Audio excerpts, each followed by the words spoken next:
Hi, I'm Jeannie, and it's time to wake up.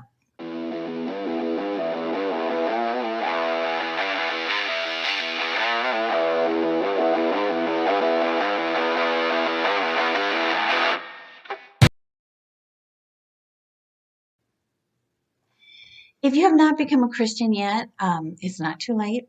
You can always do this. All you need to do is ask Jesus to forgive you, accept the fact that He paid for your sin, so that you don't have to pay for it, and you don't have to suffer for it, and genuinely accept His payment for your sin. And then get baptized, find a Bible believing group of people who read the Bible, pray about it, and learn about it. They do the research. They know things. They don't just go by what they heard someone say in a Sunday school class, but they truly are understanding and studying their Bibles. And I know that might be a little hard to find, but I guarantee if you have any kind of social media, you just put it out there. I became a Christian, and now I'm looking for someone to study my Bible with. I'm sure there's someone in your life that will step up and say, I'm studying the Bible. I would be happy to study it with you. If you don't have anyone to study the Bible with, well, you can follow me here and keep watching my videos as I'm teaching them. And,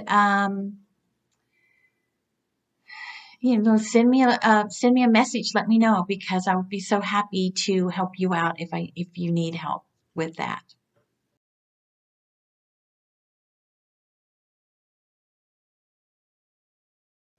All right, we are back in Matthew, and we are going to look at starting with verse 33. If you remember the last time we studied Matthew, he had this conflict with the Pharisees, saying that he had healed a demon-possessed man who was also blind and mute. And the Pharisees said that he cast out the demons by demons. And Jesus, of course, his cool, calm, collective burn. And then now we are going to be looking at something else right after that event. Make a tree good, and its fruit will be good.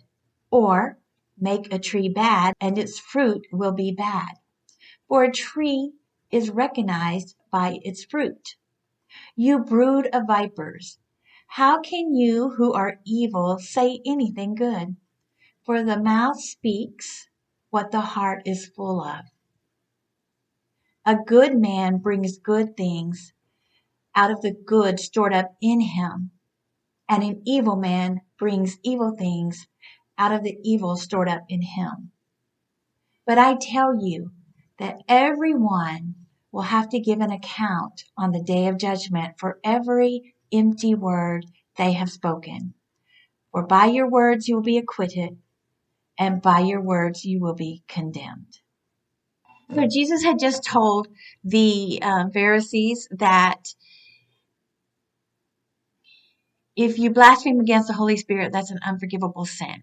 And nobody's ever really given a clear explanation of blaspheming against the Holy Spirit. But most people think that it is when you know very well that this is the Holy Spirit working, and you say it isn't. You lie against it. You say that's not what it is.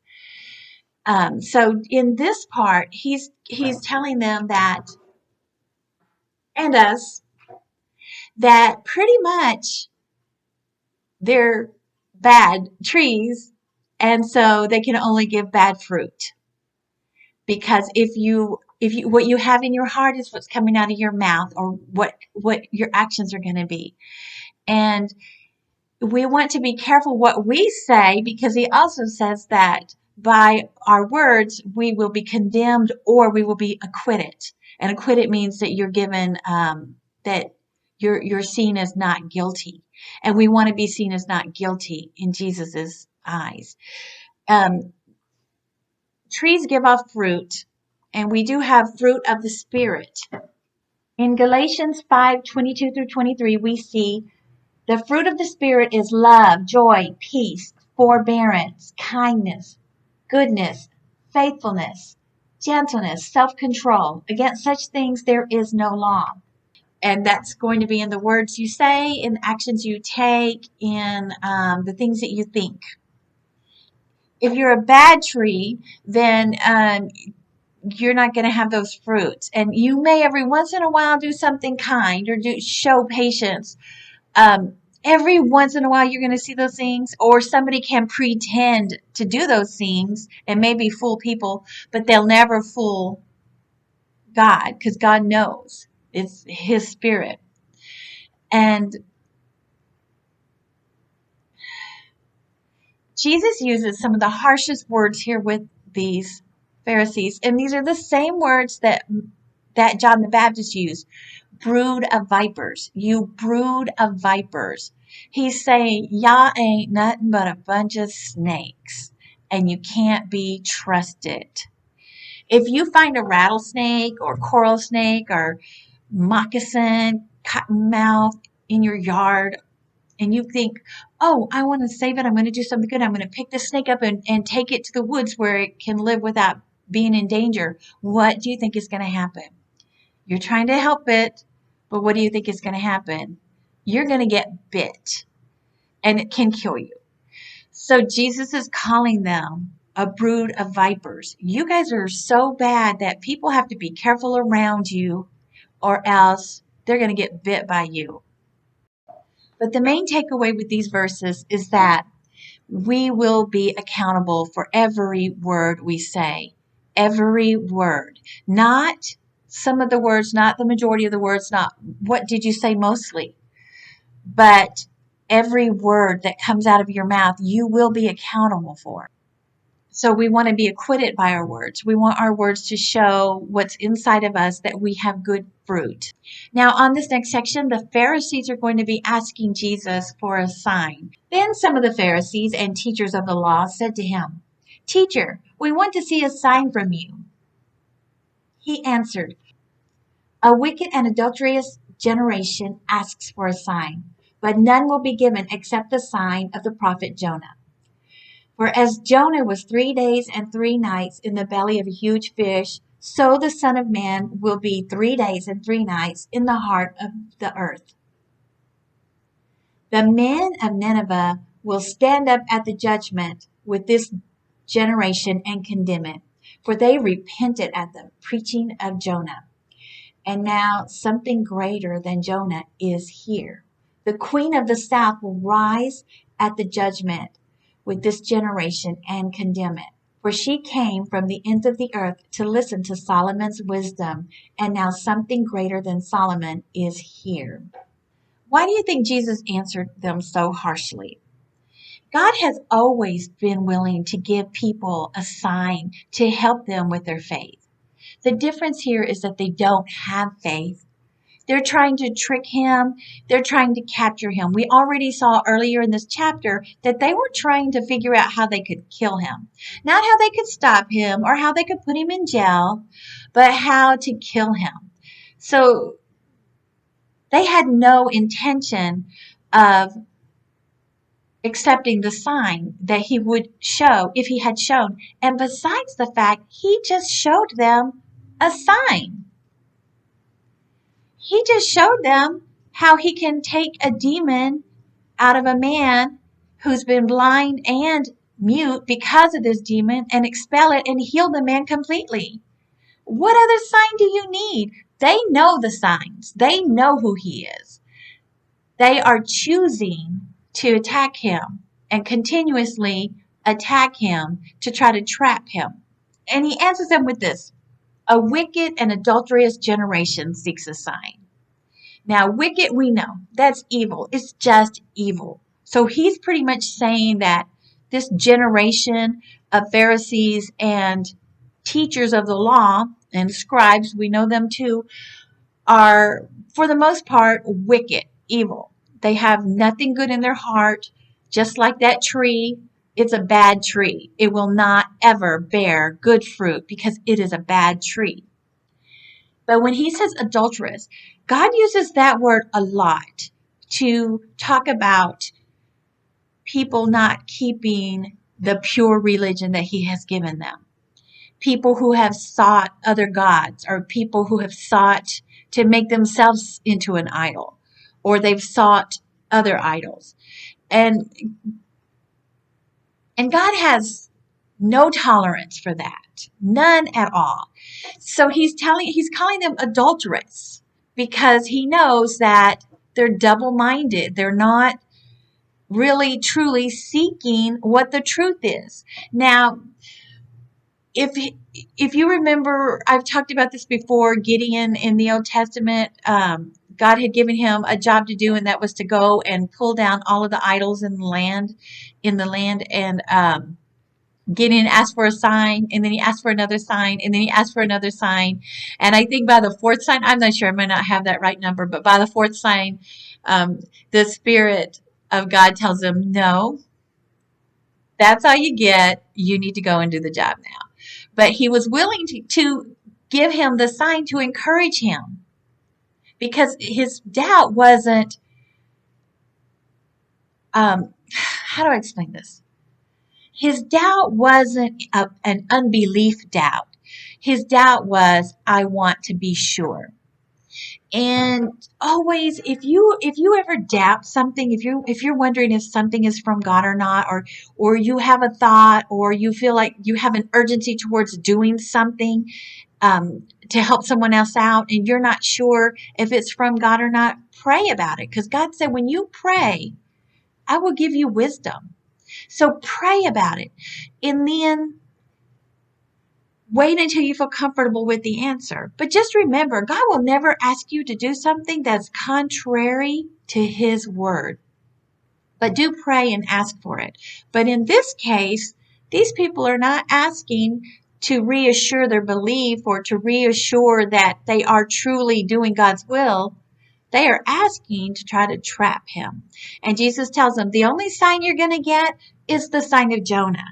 I know I've talked about the story of Jonah before. In the Old Testament, Jonah was a prophet, and God told him to go to Nineveh and preach to the Ninevites that if they did not change their ways, that he was going to destroy their city, just like he did Sodom and Gomorrah and some other cities.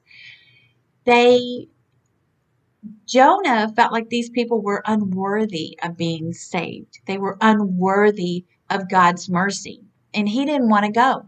And he even told God, no, I don't want to go, because if I go and talk to them and preach to them, they're going to repent, and then you're going to let them live. Because you're good. So Jonah's saying, I know you're good, God, but I'm not. So I don't want to forgive them. I don't want them to be forgiven.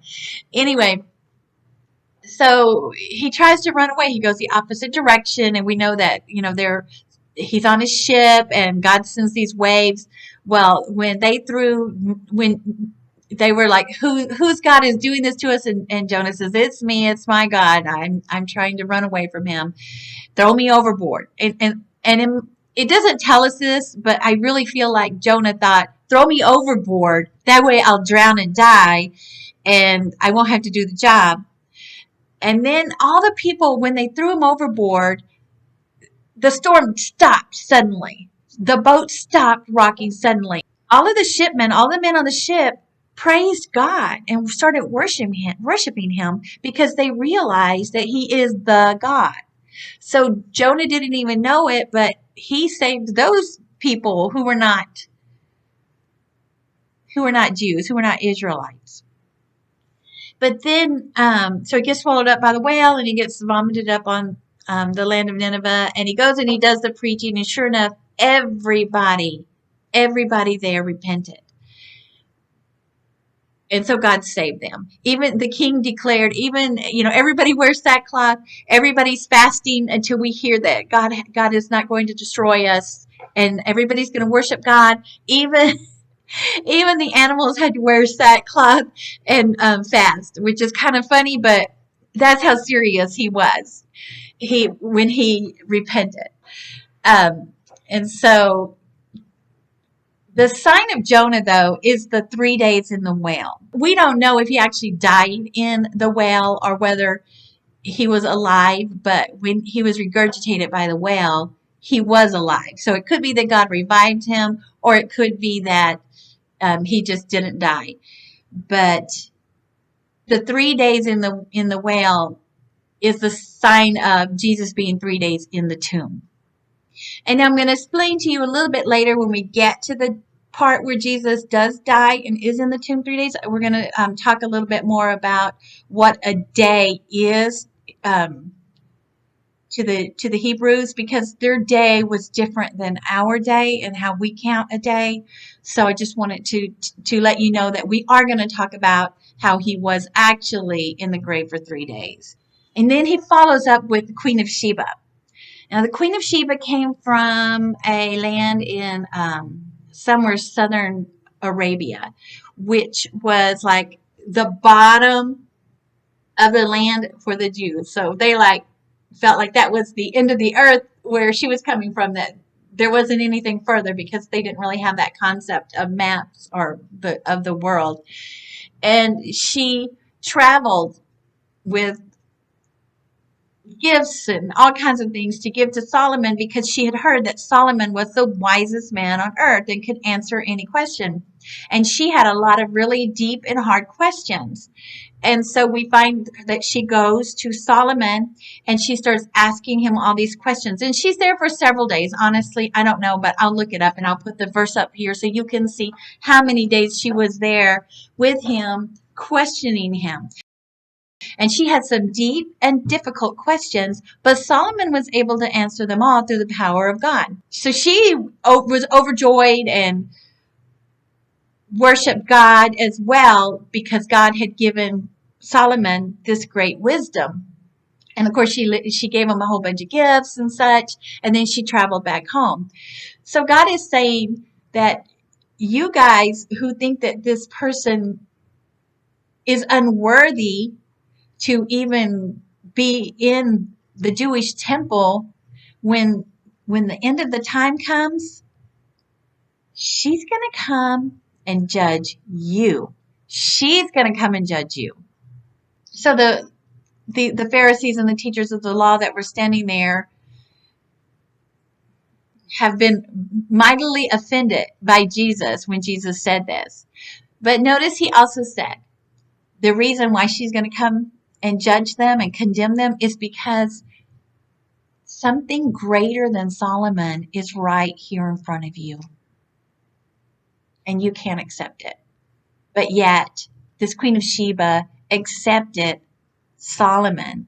This next section we talked about when we talked about the man that had the legion of demons living inside of him, and the demons begged to be put inside the pigs. And I told you about this verse, but I told you we would look at it further. And so now's the time. When an impure spirit comes out of a person, it goes through arid places seeking rest, and it does not find it. Then it says, I will return to the house I left. When it arrives, it finds the house unoccupied, swept clean, and put in order. Then it goes and takes with it 7 other spirits more wicked than itself, and they go in and live there. And the final condition of that person is worse than the first. That is how it will be with this wicked generation. So he begins by talking about a house been swept clean, but then he changes it to that person. So he's talking about a person. This is a metaphor for a person. And just like this man who had a demon in him that Jesus had expelled, if that person didn't receive Christ inside of him, if he didn't receive Christ's messages in his heart, then he would be like the empty house. The demon was taken out, but he's going to come back and he's going to bring his demon friends that are even worse than him. And Jesus is saying that this is the way it's going to be for this generation, that they are empty inside and is only going to get worse. But let's talk about the arid regions. When an impure spirit comes out of a person, it goes through arid places seeking rest and does not find it.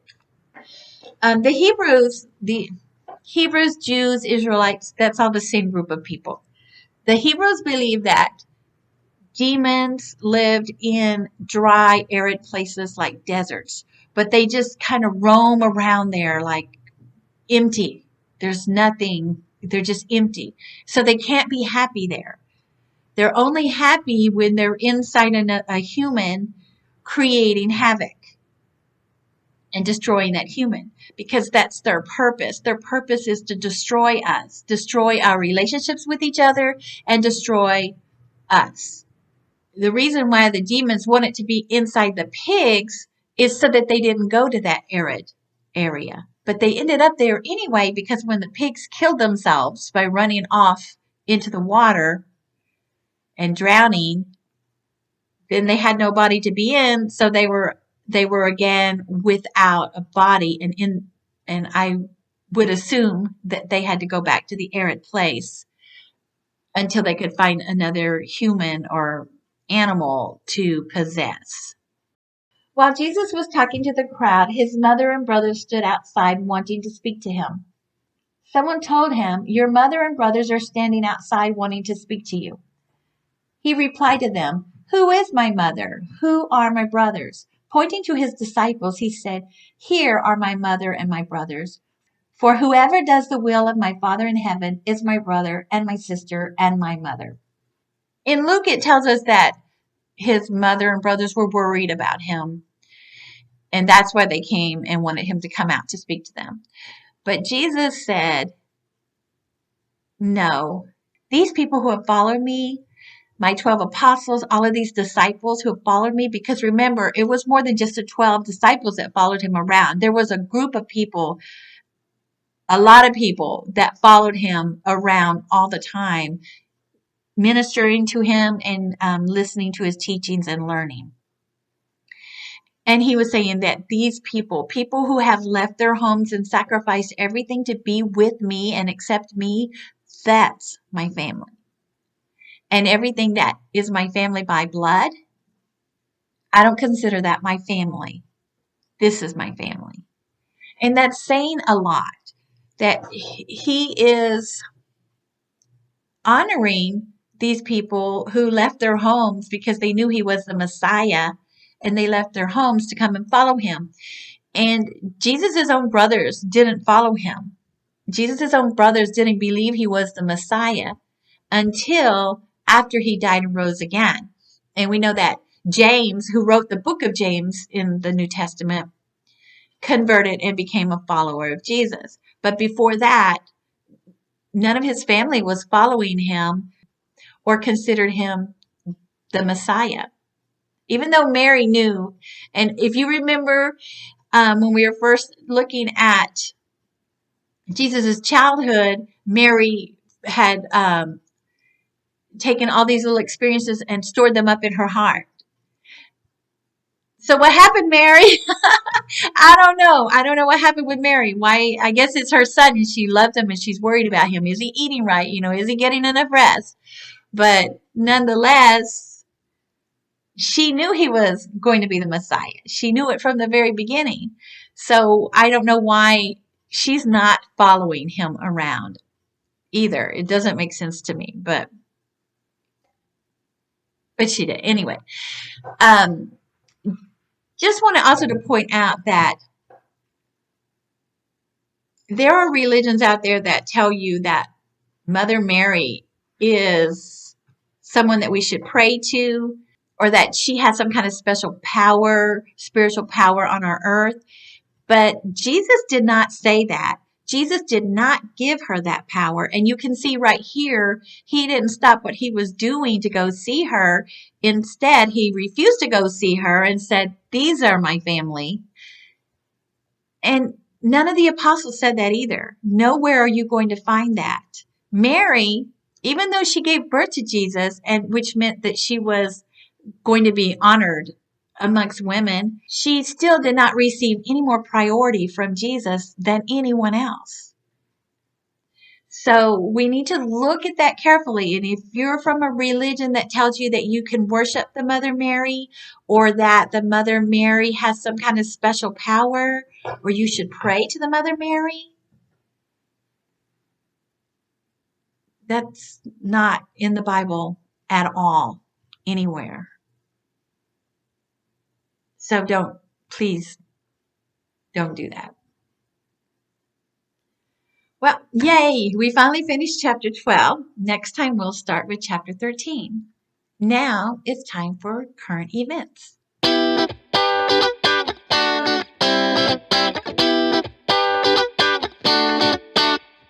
Our current event today is devil shoes. I'm sure you guys have heard about it. I honestly had never even heard of this musical artist until this all happened. And I got my information from the YouTube channels Truth Unlimited and A Call for an Uprising. But I also did my own research too. I also looked out there and I found out that it's not, people are mad at Nike because it was a Nike shoe, but Nike's not actually the person. Nike's not actually the company that made them. It was another company, MSCHF, Mischief. And they do all kinds of weird things. They have a motto, better to live for Satan than die for Christ. So obviously they're out there to try to trigger all of us Christians. But I'm not really going to talk a lot about the artist himself. And I am not going to talk a lot about the shoes.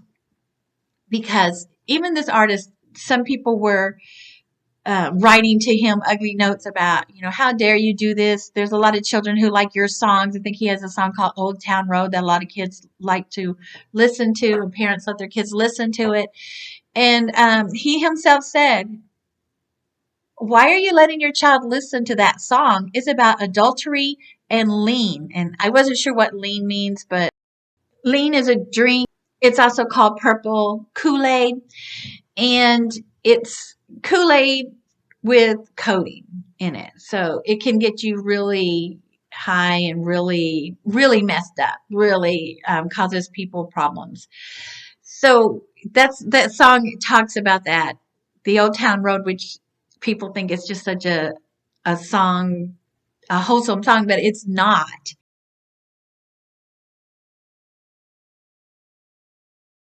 If you're going to let your children listen to these songs, you really need to know what's in these songs. So what I'm going to talk about is what the artist said, which is, hey, don't come crying to me. You already know what kind of person I am. I already put it in that song that you're letting your child listen to, and why you letting your child listen to that. Good point. That's the right point right there. I'm not saying what he did was right. I'm not giving him any kind of a free pass on that. But that's between him and God, and he will have to pay for that. But why are we surprised? Why are people in an outrage about that? We don't need to be surprised about that. Wake up. We have to wake up. This stuff is all around us. In your TV shows for children, they seem wholesome in the beginning, but look at them closely. How are the children treating their parents? What kind of deceptions are the children doing? What kind of evil actions, what kind of evil behaviors do these children's television shows teach your children are okay? Because it's all there. This generation right now is going to be totally accepting of everything that Satan wants to do. We got to wake up. We got to look out for our children. We've got to look out for ourselves. And we can't get mad when somebody that we know is evil does something evil. Well, duh. What do you think they're going to do? They're evil. Wake up. Wake up. Don't get mad because the evil are doing evil. You want to be mad? Be mad at yourself. Be mad at yourself for allowing it to slip in a little bit at a time, a little here, a little here, a little here, until it's too late. Wake up. Thank you guys. Give me a thumbs up, please. Comments below if you have them. Contact me if you need a Bible believing group. I will help you find one.